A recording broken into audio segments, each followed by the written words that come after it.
Good evening, everyone, and a very warm welcome to Change Room Circular Fashion Camp. It's already our second event on this topic. My name is Monica, and I'm the founder of Change Room, but I'm also the city ambassador of Fashion Revolution movement. And today it's a very, very special day for us because we have Orsola de Castro, who is the founder of the movement, as our guest.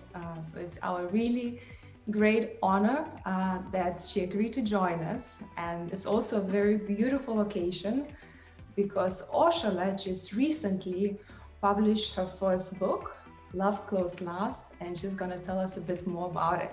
Obviously, me having a background in innovation management and working with a lot of startups, we wanted to take this movement further and really work on innovative solutions in the fashion industry. For this reason, we founded Change Room, which is a platform for innovation and community and sustainability in fashion here in Düsseldorf. We work a lot with startups, but we are also testing our own business models and also help fashion innovators, change makers, or established companies to connect. The movement that Carrie and I started, I can tell you how we started that movement, but it wouldn't be how to start a movement.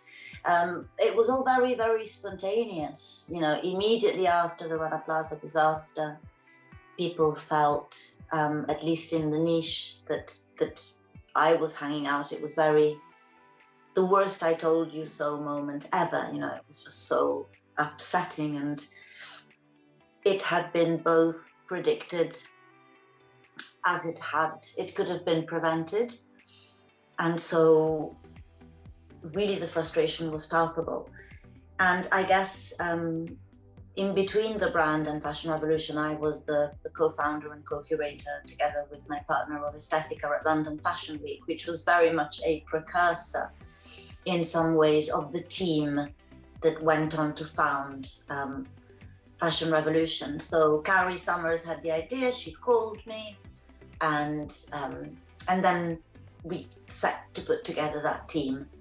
And then, of course, people from all over the world join us. We are in 92 countries with country coordinators at the moment, and really that's the main difference with Fashion Revolution, that we are so global, and that although, of course, there is a central team that sort of is the originator, we nevertheless are the voices of the country coordinators. And I mean, you know, in Germany, you guys have done such an amazing job, but there are so many committed people that are Fashion Revolution. So again, my point of view is certainly my story, but not the story of Fashion Revolution. It's my story within Fashion Revolution, which I kind of think, you know, was really, while with the label, from somewhere I was, you know, probably 20 years too early.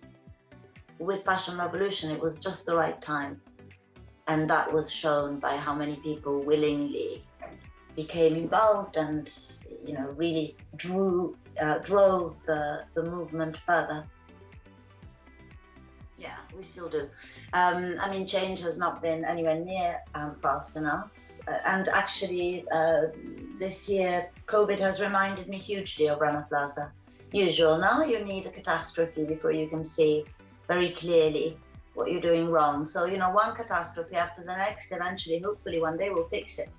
But right now we are, every time we need to be called back and see, look. And it is a little bit exhausting. But a big thing happened this year, and that was Black Lives Matter, and how younger people are really turning to their teachers and their society and saying, you know, young people in the West, but also people globally, I think, you know, there's been some profound wrong that needs to be put right, and I was not taught right. I need to be taught again. There are some brilliant organizations that speak about this way better than me. And, you know, the Slow Factory is the first one that I, you know, would really urge anyone to go to when it comes to speaking about, you know, the colonialism and racism in this industry. But it's been a hell of a lot easier for me now that these conversations have started, to explain something which of course I've known since forever, that the fashion industry was never necessarily ethical or restorative or anything like that. From the minute it became industrialized, it was exploitative. From, the cotton production through to the weaving, through to the transport, from the early industrial revolution. How long does it take you to buy a pair of shoes online or a bag? How long would it take you from beginning to end when you start browsing, thinking, I might want a bag? You go onto Pinterest, and then you go on to and then you compare that bag, this bag. And then you think, no, I want crossbody. No, I don't want crossbody. Actually, I want it small. Use that time, not to fit your size, but to buy for your principles. Don't think crossbody. Think, what is the leather? Don't think, it's gonna look gorgeous with my blah, blah. Think, are the people who made it allowed to feel that they can look gorgeous too because they have a decent salary every month? Don't think, but it's orange, what about this orange might not be right, my skin tone. Think, does it contain azo dyes, which are carcinogenic? So if we start to think, okay, these are the criteria by which I will be buying my clothes, you will take some time. But this is the other problem with fast fashion, is that it makes you think that everything is resolvable in a second. And by the way, fast fashion is not cheap fashion, because luxury ain't slow. But the truth is that if we use that time to think, okay, this is how I want to buy fashion now. I want to look for something which is more carefully made with this, blah. And we start that journey. And along the line, you'll keep buying cheap clothes, you'll keep buying something that you gotta have it and bought it. But you start a journey, and it's like, it's not going on a juicing diet. It's eliminating carbohydrate for a period. It's not, fasting yourself forever. Is deciding, is sugar actually that good for me? We can make all of these decisions when it comes to our own health. When we think of clothing this way, we're being doubly brilliant, because not only is it for our own health, the skin is the second most absorbing organ in the body. The fashion supply chain with pesticides, blah, blah, affects you. The pollution of the fashion industry affects you. But the way you wash and care for your clothes affects others. So when you're actually careful in the way that you buy clothes, you are to a certain extent providing self-care, but also providing that care further on. And that's how we need to start thinking if we want to be a part of the solution. I believe that slowly, in time, as people become more aware, everybody's going to want to become a part of the solution. And these are the steps we need to take, a little bit at a time for us, because we, as consumers, ought to have the time. It's brands that have to go faster. Brands have an obligation to switch much quicker than they have so far. Well, that's a very good point. I think it's also a very good campaign telling, invest the time which you spend browsing on really taking care of what you're buying. Because I have to admit, I gave up fast fashion and online shopping once I joined Fashion Revolution, and I was surprised how much time it saved me. Okay, we are caught in a vicious cycle of excess, of disrespecting nature, as opposed to a virtuous cycle of living in symbiosis with it. We are pushing the natural boundaries of our planet, and we have gone too far. We have lost the past 20 years to climate breakdown deniers, and to our collective inability and lack of determination to commit to changes that we now know to be necessary. We turned a blind eye. It's wake-up time. Iconic fashion journalist Sarah Mower wrote, "Revolutions happen slowly, and then all at once, in a rush, and then they become inevitable." And this is exactly what we are seeing now. This inevitability and urgency to act, which is so frightening, so daunting. Undoubtedly, it would have been much better if we had acted in time. if we had prevented the current state of affairs, but we didn't. And in many respects, we still aren't. Not enough, anyway. Respecting nature, and that means all its living creatures, and that means each other too, is the only way. It's time to act. Best foot forward, as they say. And what does that foot look like? It's wearing a shoe that has been regularly resoled, made with non-chromium or vegan leather of the highest quality. Inside that shoe is a sock, an organic cotton sock that is about to break, and which will be used to experiment with darning, since you have decided that you want to learn how. Grazing the shoe is a hemline, which belongs to a pair of trousers that are well made and much loved, perhaps bought secondhand or handmade by a local tailor. Tucked into the trousers is your best friend's designer silk shirt. As you walk out of the house, you put on your beautiful recycled polyester overcoat, a treasured investment that you saved up for last year, which you spot cleaned and refreshed with a steam this morning. Keep the clothes you have with pride. Minimize new acquisitions, and do it with the kind of infectious enthusiasm that radiates joy and personal fulfillment, one that others close to you will want to follow. Because the only things we need more of right now are trees and whales and birds and bees, not clothes. Moving on to the second part of our events, where you're gonna meet the circular fashion newcomers. Hi, we are NRNY. Janina and I, we both studied textile engineering, and during that time and several internships, we experienced the negative sides of fast fashion firsthand. One of which being the huge abundance of garments on the one hand side, and the scarcity of resources and environmental pollution on the other hand. We have been asking ourselves how we can sustainably improve the fashion industry, because we didn't want to be part of a system that treats garments like a coffee to go.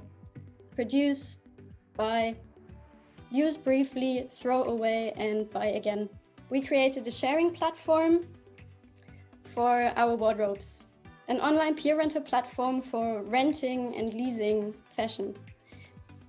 Thereby, we make accessible what's already here and still meet the needs of the fashion industry. And we found a way to make the shared wardrobes in our neighborhood possible through the combination of our online platform, local retail stores, and the organizational form of the community-based economy, which is mostly seen in the solidary agriculture.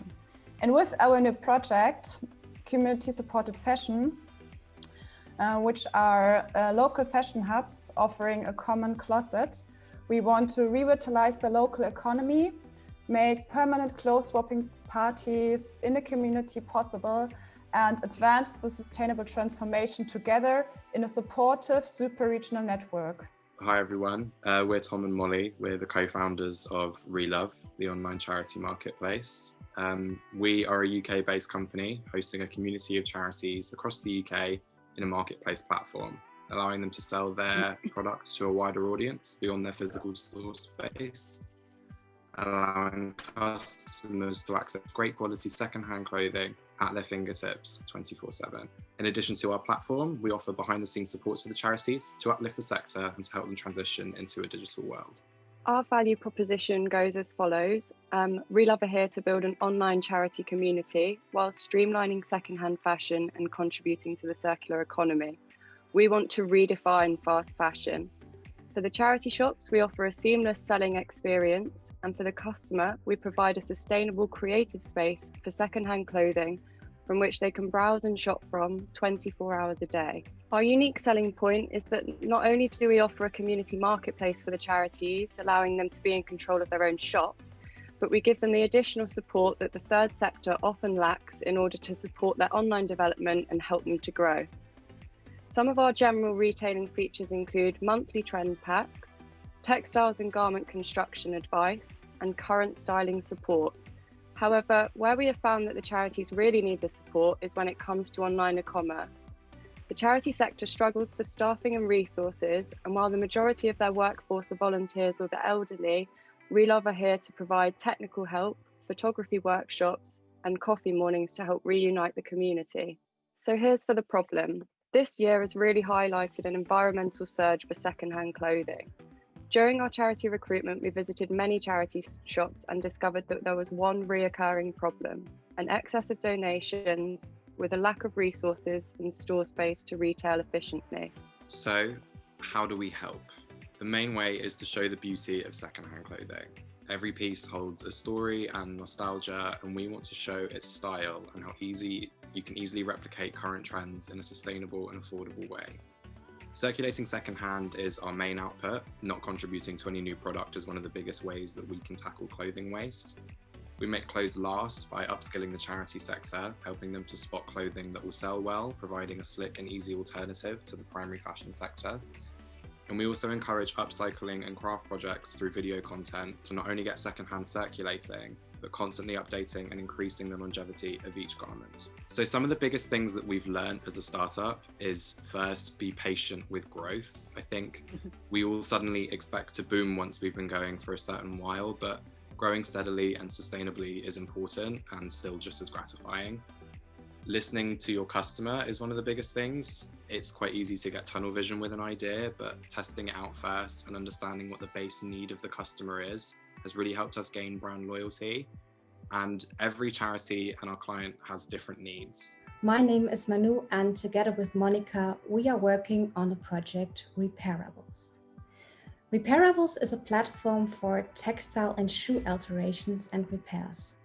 With this project, we aim to make repairs easy, digital, and social. The clothing production more than doubled in the last 15 years, leading to overconsumption, environmental pollution, and a loss of appreciation of local craftsmanship.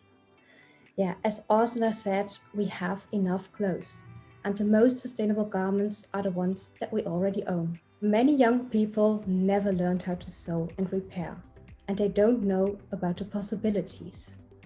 Also, visiting a local repair shop is a new experience to many people. People who have tried it often describe visiting a repair shop as exhaustive.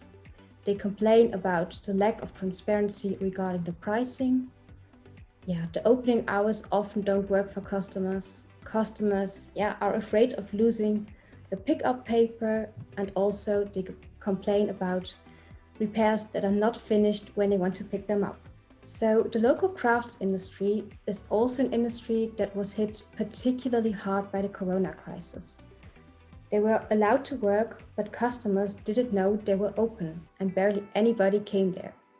So many tailors and cobblers had a decrease of orders between 50 and 70%. As this Greenpeace study shows, about half of the Germans have never repaired a piece of clothing themselves or visited a local repair shop to get their favorites fixed. Our goal is to make this supply and demand meet. Therefore, we are building a platform where technology meets traditional crafts. And via an online platform and a customer relationship management system, we want to connect local repair shops with modern-day fashion consumer. Therefore, we offer an ecosystem of services. Of course, we are not doing this on our own. So we want to start this movement together with skilled local craftsmen and support them on their way to become more digital and expand their customer base. My name is Sidney Wakama.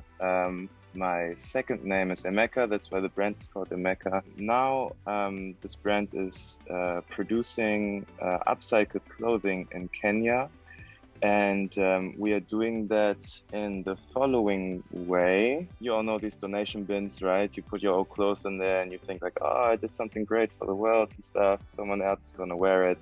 And very few people know that, half of these clothes get sorted, and good quality and bad quality, basically. Good quality stuff stays in Europe. The bad quality stuff mainly goes to Africa or South America. That has some positive effects. It has also a lot of negative effects. The positive effects are that since they've been sorted already, they're in such bad condition that they cannot be resold anymore. So what happens when, you know, clothes really come to an end? And where is this end actually, where European clothing and fast fashion, etc., ends up? It is on places like this. I went to visit one of the biggest dumping sites in Kenya a few weeks ago. It's called Dandora. Crazy place. As far as your eye can see, just mountains of trash. So what we are doing is that we go to these markets and we try to find as many fabrics as possible that we can make something new out of. So we are employing local tailors. I'm working together with the tailor collective in Nanyuki. We are making suits, mainly suits, out of materials that we find on these markets. Mainly curtain materials, bed sheets, etc., something that's a little bit bigger that we can, you know, cut up and create something new out of. We provide livelihoods for Black lives in Africa and create employment where otherwise the chances for tailors are getting less and less because of the sad second-hand clothing flood that comes here, and people simply don't need tailors anymore, you know. A big thank you, of course, to Orsola, who took her time, and we know how busy she is with Fashion Revolution, and especially now with the release of the book. So Orsola, thank you so much for joining us. Also, thank you to all the change makers for sharing their stories, for sharing their learnings. I think it's great and it's very inspiring. So maybe we can inspire other people to start sustainable fashion or circular fashion businesses. And maybe we can also give you a few more followers or a few more supporters and customers who will join your movement. So thank you so much for being part of Change Room and part of our Changemaker session. But yeah, we need to move forward, and I would like to conclude and finish and also say thanks to all of you. It's amazing. We're still at 8 o'clock in the evening. We still have over 100 people watching us. So thank you, all of you, for taking the time, for really being great audience, even if we don't see each other live, for raising all the questions, for raising your hands, for sending all the love. It's really wonderful to have such a strong community and also such an international community.